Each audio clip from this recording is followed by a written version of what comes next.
একটি রেস্টুরেন্টের বাইরে লেখা ছিল, খাবার আপনি খান, বিল দেবে আপনার নাতি। একজন লোক এটা পড়ে ভাবল, এ তো দারুণ ব্যবস্থা, খাবো আমি আর বিল দেবে আমার নাতি। সে রেস্টুরেন্টে ঢুকে অনেক ভালো ভালো খাবার অর্ডার করল। পেট ভরে খেয়ে যখন বেরিয়ে যেতে লাগলো, ঠিক তখনই ম্যানেজার তাকে ডেকে বলল, ভাই সাহেব, বিলটা দিন। লোকটা ঘুরে বলল, বাইরে কি লেখা আছে দেখেননি?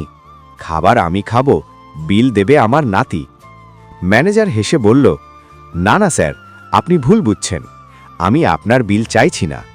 আপনার দাদু বহুবার এখানে খেয়ে গেছেন, আমি সেই বিলের কথা বলছি। এটা শুনে লোকটা অবাক হয়ে গেল। গল্পের মূল শিক্ষা, অনেকে সফল হতে চায় কিন্তু নিজেরা পরিশ্রম করতে চায় না।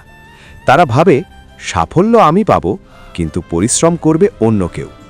কিন্তু বাস্তবে তা কখনোই সম্ভব নয়।